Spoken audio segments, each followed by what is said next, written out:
جناب محمد الرسول اللہ صلی اللہ علیہ وسلم کی ولادت با سعادت، یعنی کل سے ربیع الاول کا مہینہ شروع ہونے جا رہا ہے۔ تو آپ جانتے ہیں کہ ربیع الاول کے مہینے میں اس کائنات نے ایک وہ منظر دیکھا ہے کہ صدیوں لوگوں نے انتظار کیا، مدتیں گزری، عبادت کرنے والوں نے اپنی عبادت خانوں میں بیٹھ کر کے صرف ایک تسبیح بیان کی ہے کہ انسانیت کو اس تاریکی سے نکالنے کے لیے اے رب العالمین اپنے اس محبوب اور لاڈلے پیغمبر کو اور اس ہستی کو دنیا میں بھیج دے جس کے چہرے میں وہ چمک ہے، جس کے چہرے میں وہ آبا وہ کانتی ہے، اور جس کا چہرہ چاند سے زیادہ روشن ہے، جس کے چہرے کی روشنی سے کائنات میں اجالا پھیلنے والا ہے۔ مدتوں انسانوں نے انتظار کیا۔ آج سے 4000 سال پہلے اسی دھرتی پر ابراہیم خلیل اللہ علیہ السلام نے بے شمار قربانیوں کے بعد، کتنی بڑی آزمائشوں سے گزرنے کے بعد، اپنے خاندان اور کنبے والوں سے بغاوت کرنے کے بعد،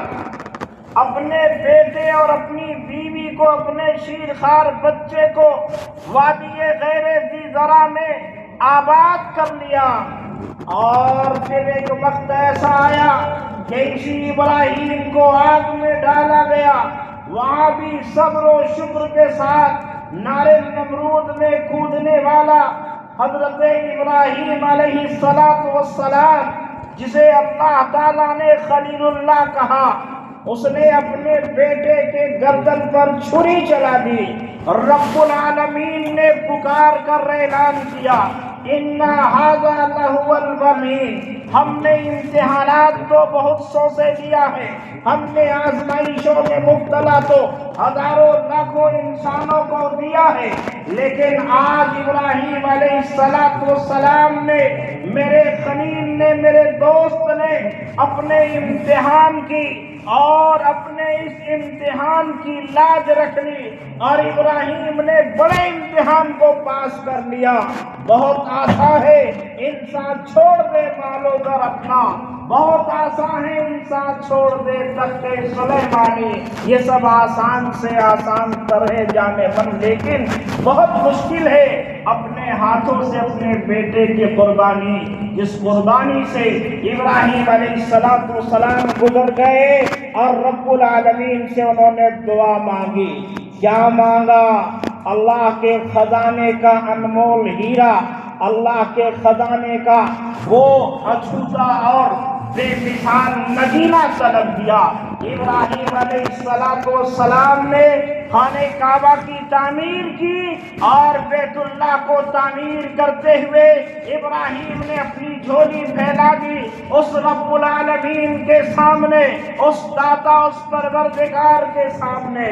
ربنا وابعث فیہم رسولا منہم، اے پروردگار عالم، میں بیت اللہ تعمیر کر رہا ہوں، آج بیت اللہ تعمیر کرتے ہوئے تیرے دربار میں میں ہاتھ پھیلائے ہوئے دعا کر رہا ہوں، اس بیت اللہ کو آباد کرنے کے لیے رسول اللہ کو بھیج دے۔ اے پروردگار عالم، میں تجھ سے دعا کرتا ہوں کہ رسول جو اسی عرب والوں میں سے ہو، اسی اسماعیل کے خاندان میں سے ہو، اسماعیل کے گھرانے میں سے ہو، جو ان کو تمہاری آیتیں سنائے، ان کا تزکیہ کرے، ان کے دلوں کی گندگی کو دور کرے، ان کو کتاب و حکمت کی تعلیم دے، ایسا رسول بھیج دیجیے۔ اسی لیے ہمارے آقا، ہم سب کے آقا، کائنات کے امام حضرت محمد الرسول اللہ صلی اللہ علیہ وسلم فرماتے ہیں کہ میں